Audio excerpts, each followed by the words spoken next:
RTCI présente des invités de marque. Les analyses les plus pertinentes. Objectivité. Dans le vif du sujet.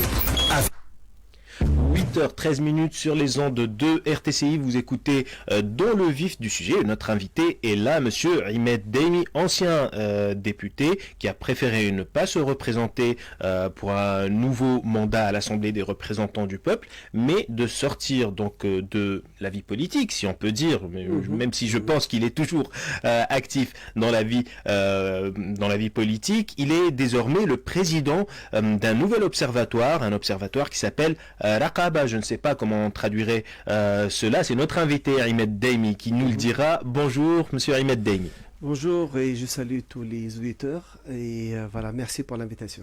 Je vous en prie. Alors, comment est-ce qu'on traduirait Raqaba? C'est contrôle? C'est un peu... Alors, Raqaba, c'est le contrôle citoyen en fait. C'est le contrôle citoyen des institutions de l'État, des entreprises publiques, des organisations et associations qui bénéficient de l'argent public. Donc, c'est ça en fait.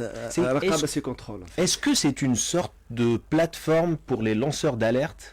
Est-ce qu'on peut présenter cet observatoire comme cela? Entre autres, en fait, Raqaba, c'est une association qui a été créée fin octobre. Fin octobre 2019, tout oui, de même. Fin octobre D'accord. 2019. Elle a été enregistrée dans le journal officiel vers la mi-janvier. Et en fait, c'est une association qui a été créée par moi-même avec des amis qui sont des cadres supérieurs dans l'administration tunisienne.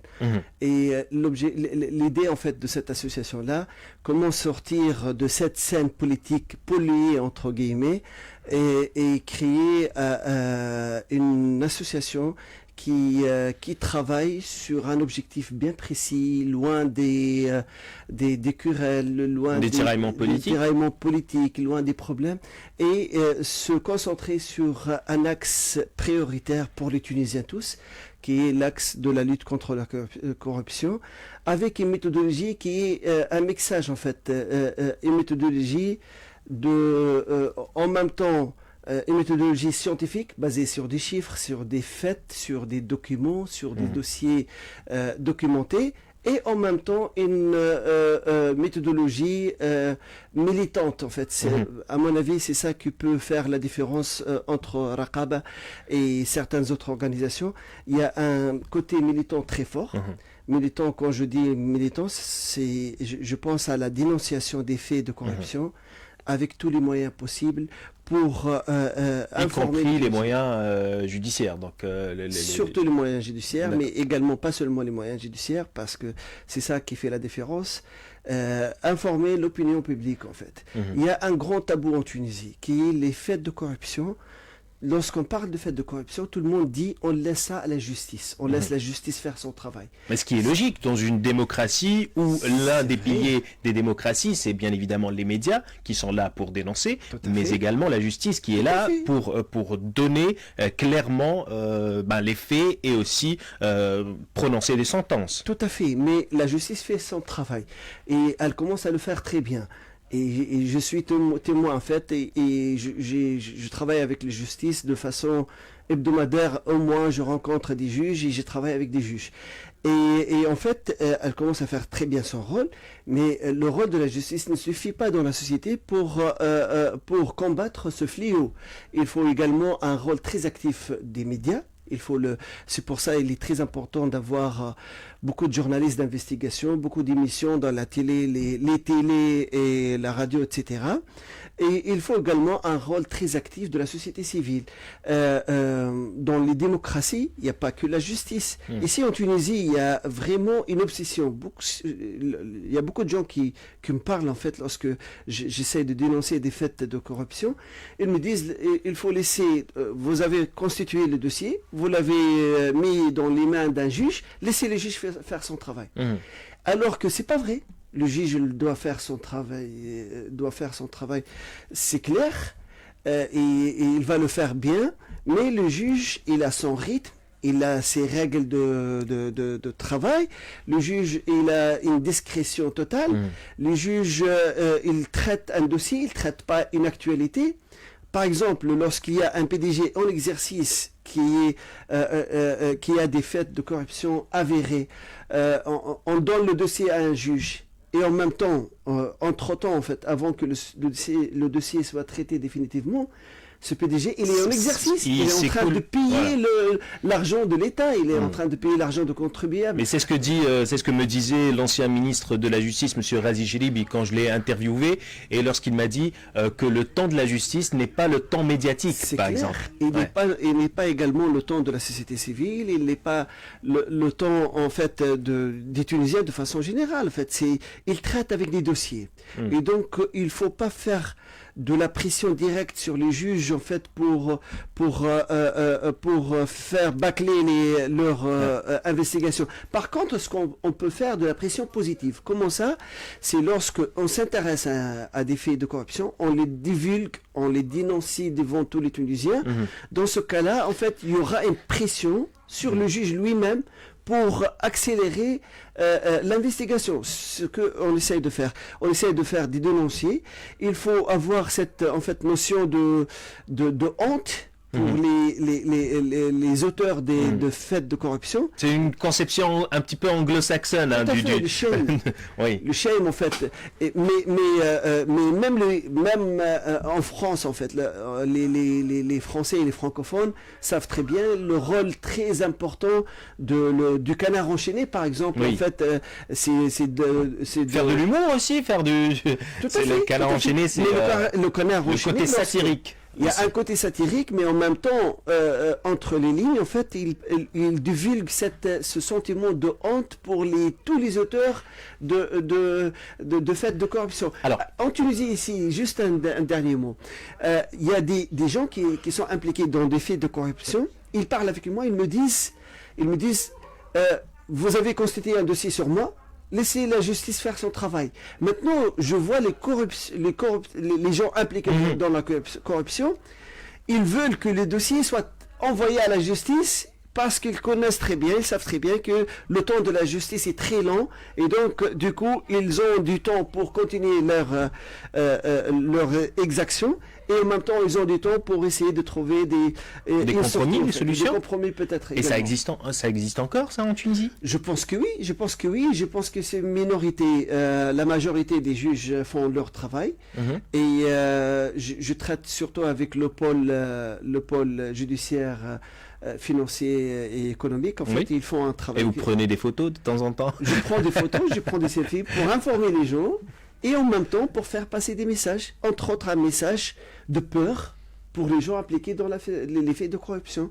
Je sais qu'il y a des gens qui... Ce que vous faites, ce n'est pas de l'autopromotion, mais plutôt dans un objectif justement de faire peur à celles et ceux que vous accusez de corruption, c'est cela? C'est clair, pour moi, la corruption en Tunisie, on ne peut pas lutter contre ce fléau avec des moyens classiques. Il faut passer à une stratégie qui s'appelle la thérapie de choc.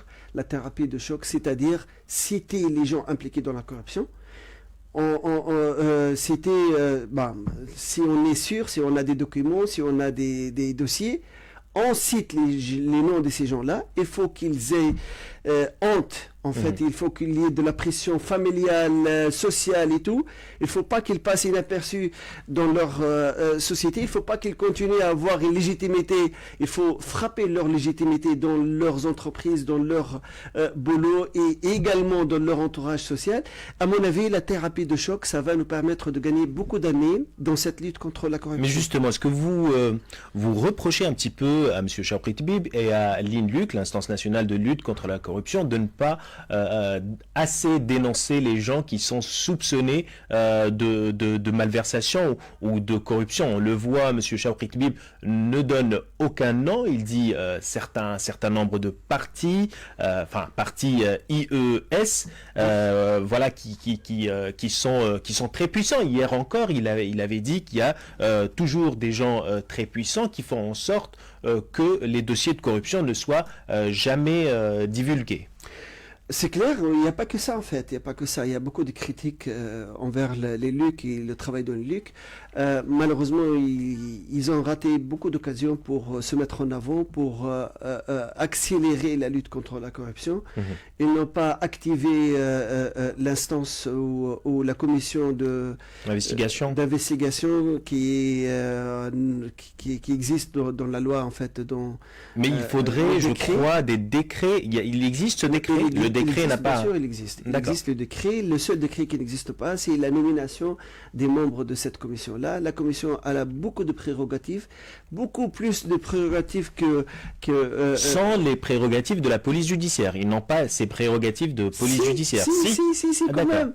Ils ont la possibilité d'arrêter des gens, de fouiller dans les maisons, dans les lieux publics. Donc c'est la plus importante commission finalement. C'est la plus importante commission qui n'a pas été activée par une décision politique en fait. Malheureusement, Shawkat Bib il disait certainement que le problème c'est au niveau du gouvernement, mais à mon avis, à sa place, j'aurais même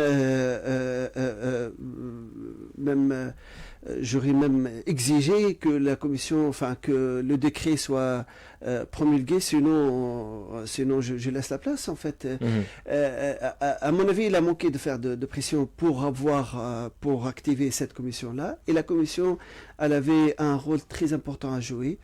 Et malheureusement, on peut pas. Donc, si vous faites le bilan du travail de l'INLUC aujourd'hui, vous diriez quoi? Qu'est-ce que vous diriez? Il a fait un bon travail au niveau de la formation, ouais. Plutôt la formation, la formation des acteurs de la société civile, quelques partenariats avec des associations et tout cela. Mais à part ça, dans la lutte contre la corruption en elle-même, malheureusement, le bilan est très négatif. Et il y a un autre problème majeur, c'est l'ELUC a manqué à ses devoirs de protéger les lanceurs d'alerte. Absolument, il y a un certain nombre de lanceurs d'alerte dont l'identité avait été divulguée. Il n'y a pas que ça, il y a des lanceurs d'alerte qui subissent actuellement des exactions et beaucoup d'harcèlement de la part de leur société, de leur patron, de leur chef. Et il y a des lanceurs d'alerte qui ont été en fait punis en les déplaçant d'un poste à un autre poste, alors que la loi prévoit. Moi, je maîtrise les outils parce que j'étais dans la commission, j'étais le rapporteur de la commission des droits et libertés qui a en fait travaillé surtout sur l'arsenal des textes juridiques, des lois anti-corruption. On a un arsenal très important. On est le pays le plus outillé en fait des outils de lutte contre la corruption dans toute la région, en Afrique et la région arabe. On a des lois très importantes. L'outil de l'accès à l'information est un outil très puissant. Alors pour quelle raison est-ce que la perception de la corruption, et la réalité aussi, mais aussi la perception des Tunisiens par rapport à la corruption est toujours aussi grande? Il y a énormément de gens, il y a plus que 50%, plus même que 70% qui pensent que la corruption est monnaie courante en Tunisie. Et ils ont raison parce que c'est vrai, la corruption... Pour quelle raison? Comment est-ce que vous expliquez cette dichotomie entre l'arsenal juridique d'un côté et la réalité de l'autre? C'est l'écart entre la parole et les textes juridiques, en fait, la parole et les actes. Malheureusement, il n'y a pas eu de volonté politique pour transformer ces textes-là à une vraie stratégie nationale de lutte contre la corruption. La stratégie actuelle qui a été préparée par l'ULUC dit, en fait, l'objectif de cette stratégie-là, et ça m'a frappé à l'époque, et il nous a présenté dans la commission parlementaire, et la première chose qui m'a fait sauter de ma place, c'est que l'objectif, c'est pas de lutter contre la corruption, d'enlever ce fléau-là, mais plutôt de diminuer l'effet l'effet pervers sur l'économie, pervers de la corruption sur la société et l'économie. C'est baisser cet effet-là. Donc vous n'êtes pas d'accord avec cette conception? Bien sûr que non. En fait, on doit avoir une stratégie agressive, très forte, qui utilise tous les moyens possibles, juridiques bien sûr, et légaux. Une stratégie qui utilise également cette conception anglo-saxonne, en fait, la conception de faire passer ce sentiment-là de honte auprès des gens qui peuvent, en fait, avoir... des faits de temps à autre et tout. Et donc, du coup... des soupçons, même des soupçons de corruption. Des soupçons également. Malheureusement, c'est une stratégie très réservée, une stratégie basée sur la justice, avec le temps de justice dont on a parlé tout à l'heure, et c'est pas une stratégie très très forte, très puissante, qui laisse les gens voir des résultats immédiats. Avec le peu de travail, le peu de temps qu'on a eu en fait ces dernières semaines, on a réussi à avoir des résultats. Lorsque un PDG qui passe à 8h du matin à son bureau, à 10h il a un rendez-vous au pôle judiciaire à Mohamed Khams, et à 5h de l'après-midi il passe la nuit à Mornagui, ça donne un effet très important. Et surtout lorsqu'on communique sur ça, en fait. Il y a un effet dissuasif. Il y a un effet dissuasif très important. Il y a un effet qui est également encourageant pour les gens, les lanceurs d'alerte. Pour que les langues se délient. Il y a tout à fait. Il y a un effet sur tous les collaborateurs, en fait, de ce type-là, en fait, qui ont senti un sentiment de libération, puisqu'ils étaient sous la pression de cette personne-là. La personne est depuis, elle est en prison depuis, en fait, en arrestation. Mais pour moi, j'ai aucun problème avec la personne en soi. Mais l'acte doit être... en fait, la réaction de la société doit être très forte.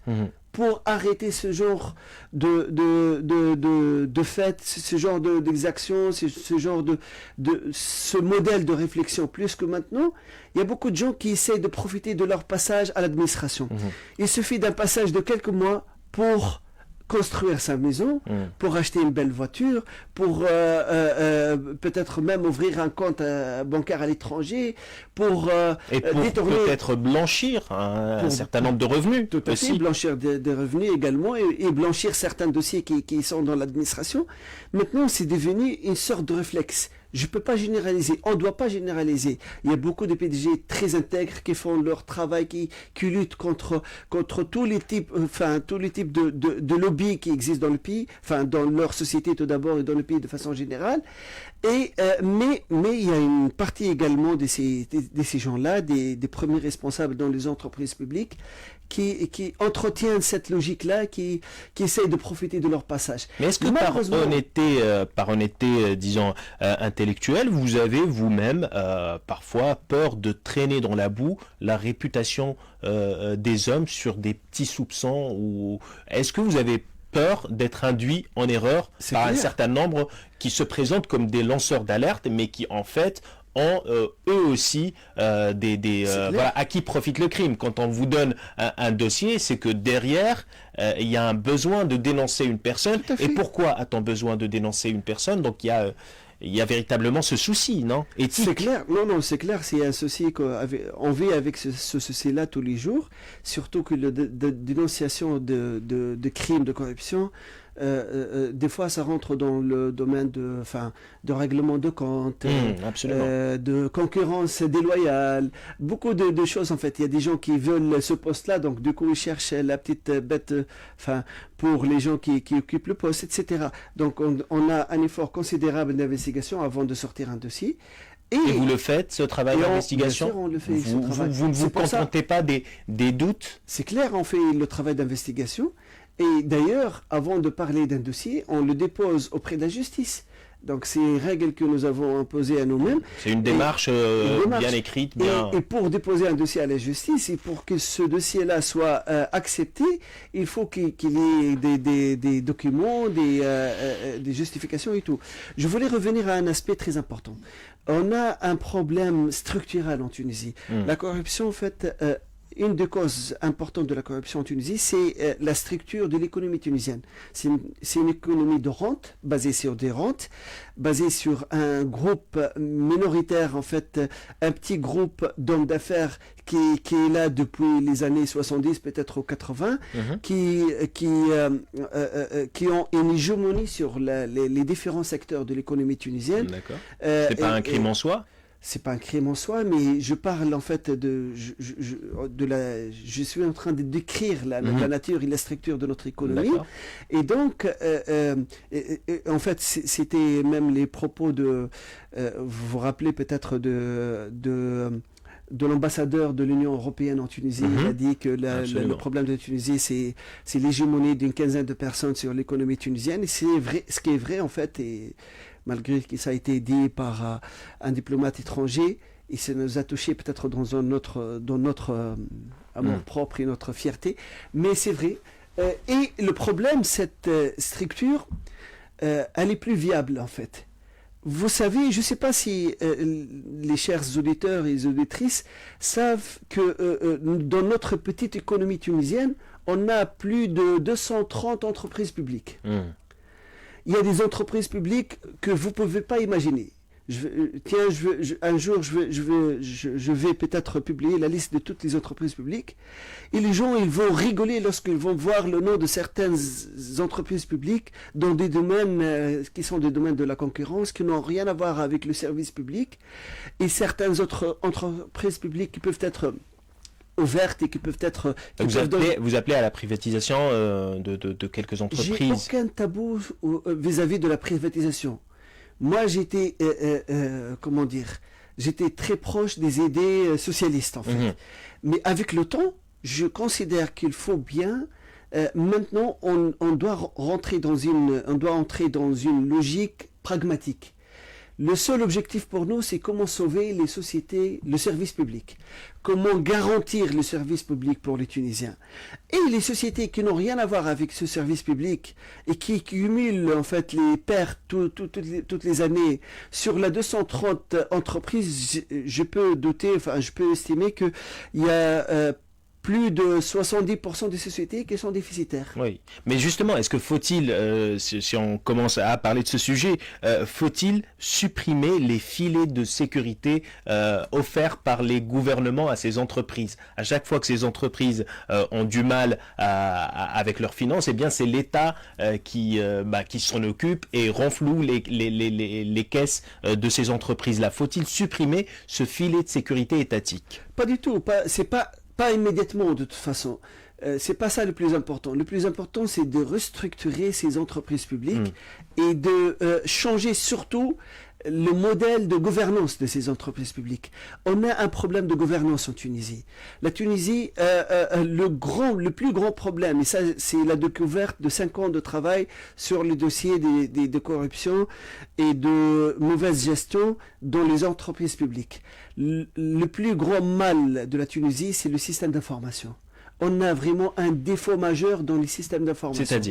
C'est-à-dire que les systèmes d'information des entreprises publiques, les logiciels utilisés par les administrations dans la gestion des personnels, la gestion des finances, la gestion des stocks, la gestion de maintenance, la gestion de mouvement, tout type de gestion.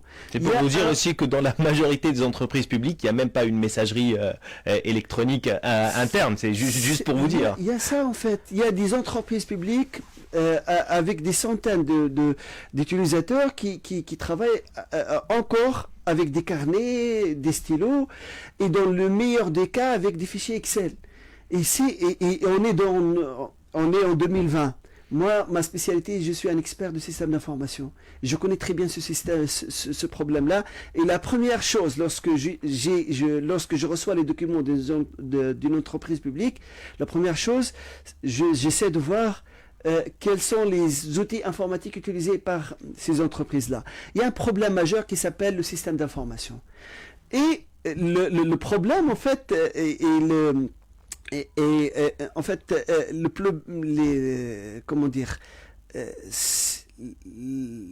on a le problème majeur de la Tunisie, c'est que on a des compétences extraordinaires dans le domaine des systèmes d'information. On a des Tunisiens partout dans le monde qui sont spécialisés dans le système d'information. On a des compétences majeures. On a le CIANI qui fait un travail très très bien, énorme et qui peut s'améliorer de plus en plus en fait, et qui peuvent avoir un apport considérable dans vis-à-vis de toutes les entreprises publiques de la Tunisie. Alors le ministère de la technologie a été accusé pendant les tractations sur la formation du gouvernement de vouloir mettre la main sur les informations, sur ces systèmes d'information, et notamment le CNI. Est-ce que vous avez des dossiers sur ça, ou des informations à propos de ça, ou est-ce que vous dites finalement c'est juste des conflits politiques qui ont amené à ce débat-là? Il y a eu un peu de tout. Il y a eu des conflits politiques, c'est assez clair, mais il y a eu également quelques problèmes de gestion qui il y a une part de vérité. Il y a une part de vérité, mais il y a une résistance énorme dans les entreprises publiques. Notre problème majeur, c'est la résistance, en fait, auprès, surtout des décideurs des entreprises publiques qui ne veulent pas changer les outils de travail qui existent déjà. Par souci, ils ne veulent pas une adaptation à des nouvelles technologies. Ça demande beaucoup d'efforts et de travail, et donc les gens ne veulent pas faire cet effort-là, d'un côté. D'un autre côté, il y a beaucoup de gens qui trouvent leur compte avec le système actuel. Ils trouvent leur compte dans le chaos. Tout à fait. Qui manque de contrôle, qui manque d'outils de suivi. Récemment, il y a une affaire qu'on a évoquée, un dossier qu'on a déposé auprès du pôle judiciaire, et les personnes ont été arrêtées, une seule personne de la société Transtu, et cette personne-là était dans le service des ressources humaines. Cette personne, elle entrait dans le système d'information, pour effacer comment on appelle ça, les avances sur salaire, en fait. D'accord. Les gens demandent des avances sur salaire, donnent une partie à cette personne dans sa poche, ne retourne pas le montant, et la personne rentre dans le système d'information, efface une ligne dans la base de données. Et cette personne, elle travaille sur les systèmes d'information? Tout à fait. D'accord. Tout simplement. Et cette personne-là, elle est en prison, malheureusement pour elle, mais en même temps, on a trouvé cette faille-là. C'est ça le problème. Les Japonais travaillent avec ce qu'on appelle la méthode Kaizen, c'est-à-dire que lorsque vous avez un problème, vous allez remonter à l'origine de ce problème. Alors c'est bien que dans le cas de la Transtu, la personne ait été sanctionnée. Finalement, quand on dit sanctionnée, quand elle est en prison, mais que fait-on pour que ce genre de situation ne se reproduise pas dans les entreprises? C'est clair, c'est pour ça on a créé notre observatoire pour travailler sur deux choses. La première chose, le premier volet, c'est le volet de dénonciation des faits de corruption, et le deuxième volet, c'est de proposer des solutions, de long terme, et de proposer des solutions pour arrêter les failles, en fait, pour tout d'abord identifier les failles, et pour proposer des changements sur le plan législatif ou institutionnel ou organisationnel pour éviter que ces failles-là soient... en l'occurrence, dans le cas que vous précisez, par exemple, comment faire pour qu'on ne puisse plus rentrer d'une manière aussi facile dans les bases de données et changer les informations? Entre autres, mais il y a beaucoup d'autres choses en fait. Je peux me permettre de divulguer un secret. J'ai parlé avec c'est Elias Farfer, le Premier ministre, en fait. Enfin, le chef du gouvernement. Il n'aime pas ce mot de Premier ministre. Non. C'est clair. Le chef du gouvernement, quelques jours avant sa nomination. Et on a discuté nos visions, en fait, par rapport à ce gouvernement, à la structure du gouvernement. Ce que j'ai proposé, moi, c'est d'avoir, en fait, de regrouper le ministère des nouvelles technologies avec le ministère des réformes administratives. Pour que les réformes soient basées sur des systèmes d'information. Il n'y a aucune réforme possible sans avoir un système d'information fiable, et on a les compétences pour le faire. On a les compétences pour le faire. On a énormément de compétences. On est en train d'exporter ces compétences-là partout dans le monde. J'ai travaillé en France. Dans les entreprises publiques, vous avez un ingénieur informatique qui est compétent, qui a fait énormément d'études, et dans des entreprises publiques, on lui demande simplement de réparer le Word qui veut pas fonctionner chez la secrétaire, alors que lui, il a des compétences supérieures. Il y a des gens qui ont un bac plus 5 en informatique et qui se retrouvent en train de l'intelligence artificielle, et maintenant ils sont en train de bricoler des fichiers Excel et des fichiers Word et de bricoler des ordinateurs et tout. Malheureusement, ça c'est la chose la plus importante. Et il faut, à mon avis, le faire si... Restructurer tout ça, on l'a bien compris. Oui. Vous avez parlé du gouvernement, on va parler donc du ministère de la réforme administrative, donc monsieur Mohamed Abou qui est ministre actuellement. Est-ce que vous êtes satisfait de cette nomination ? Je suis satisfait de cette nomination. Je pense qu'il a la volonté de faire avancer les choses. La volonté, d'accord, mais est-ce qu'il a les moyens ? Est-ce que vous pensez qu'il peut réussir à le faire ? Justement, maintenant, à part la volonté, il faut avoir les moyens et il faut avoir également la connaissance en fait de l'état des lieux des différents problèmes dans l'administration tunisienne, dans les entreprises publiques et tout. À mon avis, il n'a pas ce savoir-faire pour l'instant. C'est normal, il vient de commencer. Et il doit, à mon avis, faire un effort considérable en fait sur l'étude de l'existant.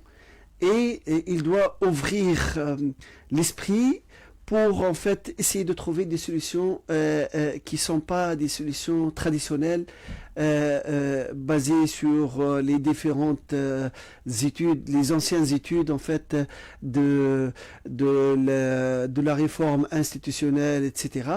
Il faut, à mon avis, il faut se faire entourer par surtout des gens qui connaissent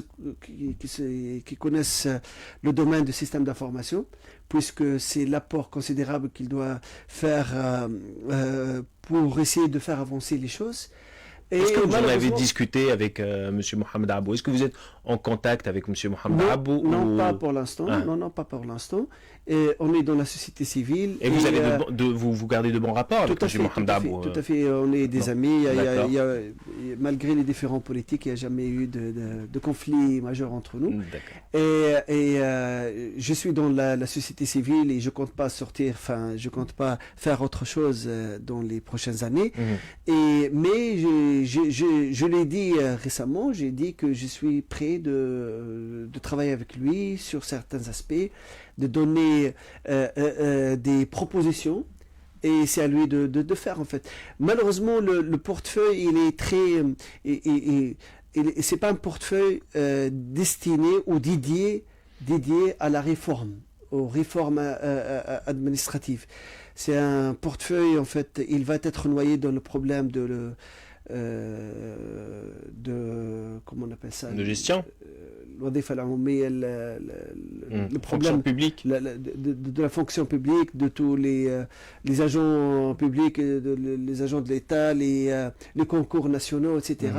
Donc l'effort va être éparpillé, mais il peut faire des choses. Donc, il n'a pas une vocation stratégique, c'est ça? Il doit avoir pour réussir, il faut avoir cette vocation. Il faut avoir cette vocation-là. Voilà. Il faut savoir quoi faire. Il faut avoir de la persévérance. Il faut surtout casser les résistances. Ça, c'est clair. Il faut casser les résistances avec une approche très forte. Quand on veut casser les résistances, c'est ce qu'il faudrait forcément entrer en conflit avec un certain nombre de partis. Il ne faut pas chercher le conflit, mais il faut se préparer à ce conflit-là. Le conflit, il est inévitable. On ne peut pas en fait faire des omelettes sans casser les œufs. On ne peut pas avancer sans casser les résistances. On ne peut pas avancer. La Tunisie ne peut pas avancer sans casser cette logique d'économie de rente. Ça, c'est clair. casser la logique d'économie de rente, c'est pas en dépouillant les hommes d'affaires qui font l'hégémonie sur l'économie tunisienne de leurs biens. Non, pas du tout. Mais en favorisant la concurrence, en cassant les lois en fait et les vieux décrets qui permettent cette hégémonie-là, en ouvrant l'économie tunisienne, certains aspects de l'économie tunisienne, en cassant la logique des comment on appelle ça, les permis, dans certains secteurs en fait, dans certains secteurs concurrentiels.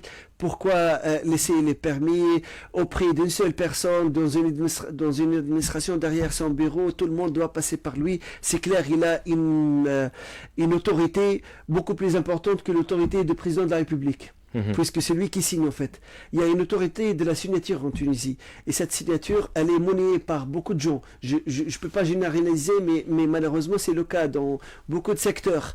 La personne qui signe, elle peut avoir beaucoup d'argent. Et malheureusement, et ça c'est un défaut également de l'ELUC, il n'y a aucun travail qui a été fait sur les déclarations des biens en fait. Il n'y a aucun travail qui a été fait. Et fallait normalement... Si, on a divulgué la liste de ceux qui ont déclaré leurs biens. Oui.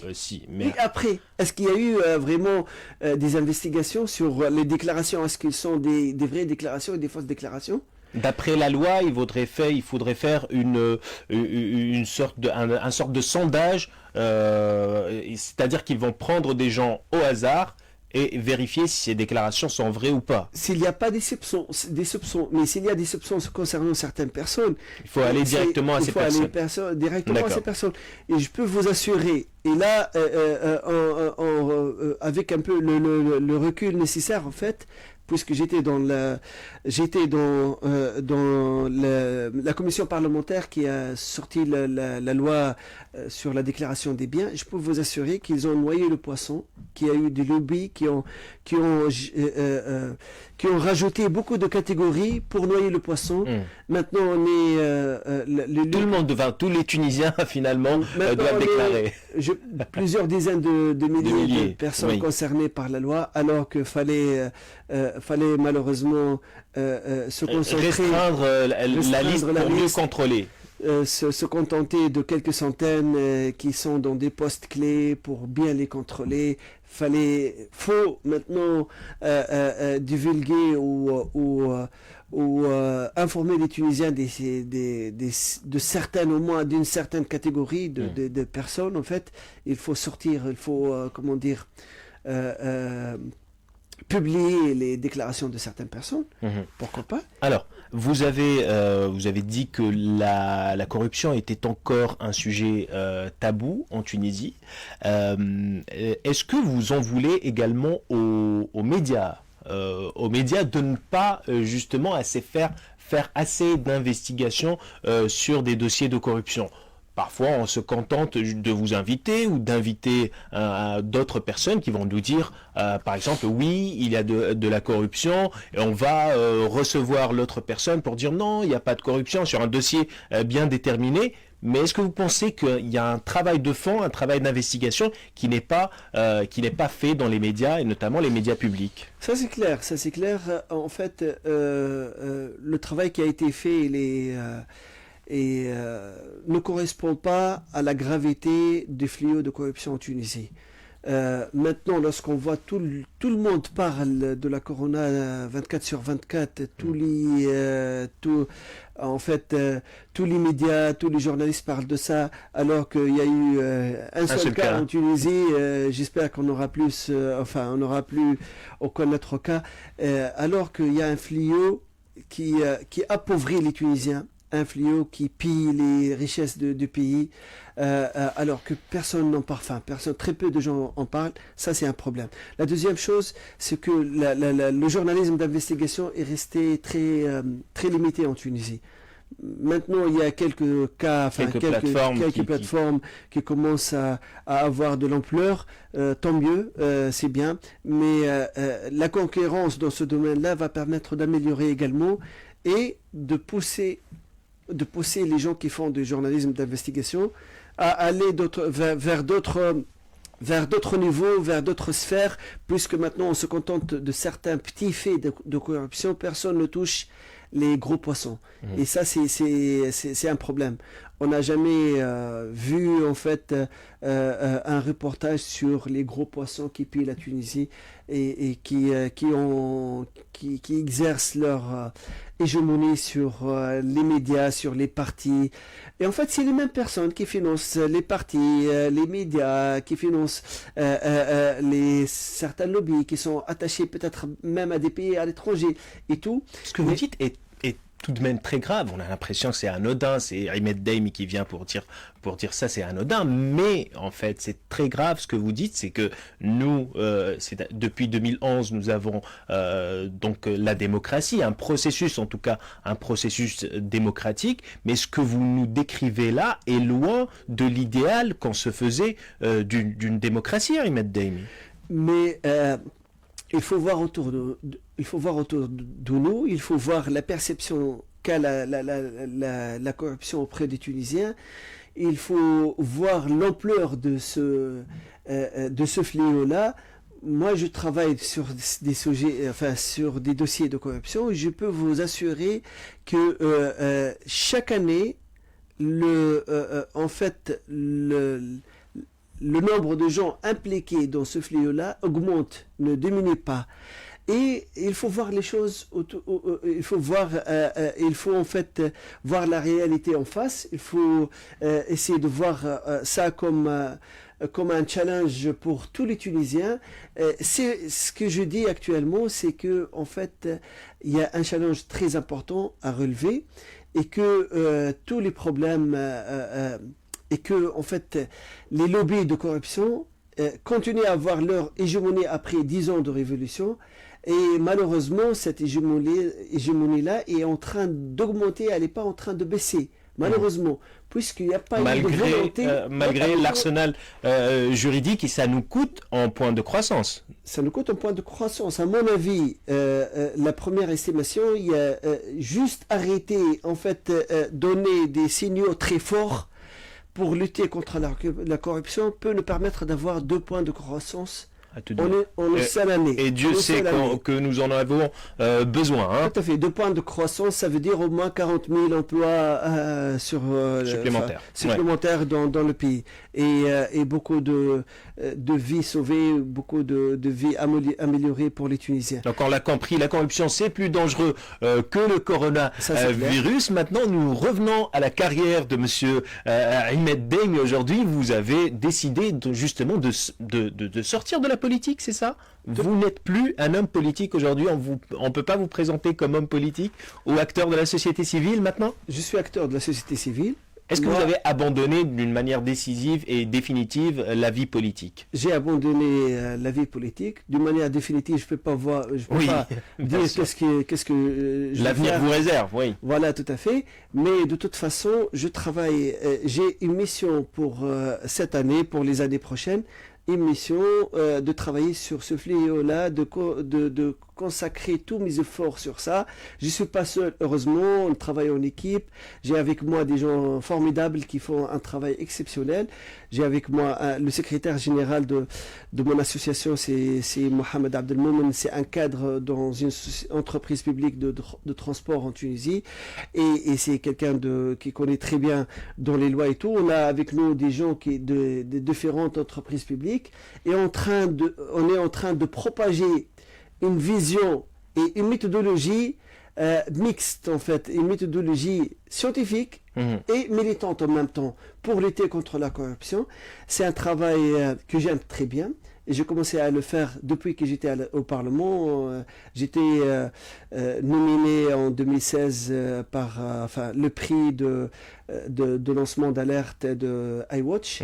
J'étais le député qui a déposé le plus de questions orales au ministre relatif à la corruption. Et j'ai fait mon travail, je suis en train de continuer à faire ce travail-là que j'aime très bien. Et ce que j'essaie de faire actuellement, c'est un apport, une nouvelle vision basée surtout sur les réformes et sur les systèmes d'information. D'accord. On ne peut pas avancer sans changer les systèmes d'information et sans se baser sur les milliers de compétences Tunisiens dans ce domaine-là qui veulent apporter. Et c'est des gens qui ont réussi leur vie sociale et leur vie professionnelle et qui veulent apporter un plus pour leur pays. Alors certains vous accusent aussi, parce que nous devons aussi présenter l'autre vision des choses, de faire de la politique, de continuer de régler vos comptes politiques à travers des activités dites de la société civile, en accusant notamment par exemple la centrale syndicale. On vous accuse justement d'avoir une haine viscérale contre l'UGTT et contre la centrale syndicale. C'est ce que disent les responsables syndicaux en tout cas. Pas du tout. Moi, de toute façon, tout ce que j'ai dit sur les UGTT, c'est en se basant sur des dossiers, en se basant sur des vérités, que tous les Tunisiens se disent entre eux et que personne ne veut le dire de façon claire. Moi, j'ai jamais attaqué la centrale syndicale en elle-même. J'ai attaqué certains comportements et j'ai dit à plusieurs reprises aux responsables syndicaux, y compris à Sinourdine Taboub que j'ai rencontré dans son bureau, qu'il faut changer. Il ne faut plus continuer comme avant. C'est fini, le monde a changé, les Tunisiens ont changé. On ne peut plus continuer avec des comportements des années 90, des années 80, des années 70. La centrale syndicale qui demande à l'État tunisien de changer, qui demande aux institutions de se mettre, de s'ouvrir et de combattre les comportements de mauvaise gestion, doivent le faire eux-mêmes. On ne peut pas prêcher ça sans le faire dans le cadre de la centrale syndicale. On ne peut plus accepter actuellement des gens rattachés, des entreprises publiques et des ministères rattachés dans des structures syndicales. Est-ce que vous avez en vu étant payé par les entreprises publiques, très rapidement, vous avez demandé ces informations-là à l'UGTT, vous n'avez pas encore reçu les informations relatives à ces syndicats détachés. J'ai obtenu un jugement de la part de l'instance de l'accès à l'information, qui est un jugement très important, qui est exceptionnel en fait, qui montre qu'on a maintenant des institutions constitutionnelles indépendantes, fortes et fortes et tout. Ils n'ont pas voulu se soumettre, mais heureusement pour eux, ils ont choisi de passer par la voie judiciaire et donc ils ont déposé une plainte, un recours contre la décision, un recours auprès du tribunal contre cette décision-là. D'accord. Alors dernière question pour finir aujourd'hui, pour un auditeur qui nous écoute et qui se demande, allez, je veux changer le monde, qu'est-ce que je fais? Est-ce que je fais de la politique ou je m'insère dans la société civile? C'est une colle que je vous pose là. Non, pas du tout. On peut choisir de faire de la politique, mais avec une autre mentalité. Mais on peut également essayer de faire changer les choses. Il n'y a rien qui empêche les gens qui font de la politique de faire de la société civile également. Il n'y a rien qui empêche. En fait, il y a juste les responsables des partis politiques qui n'ont pas le droit de créer des associations. Mais on doit tous mettre la main dans ce combat de tous les Tunisiens contre la corruption. Merci beaucoup, M. Ahmed Daimi, président, ancien député et président de l'Observatoire Raqaba ou Contrôle en français. Merci énormément d'avoir pris le temps de répondre à nos questions. Quant à moi, je vous retrouve demain. Au revoir.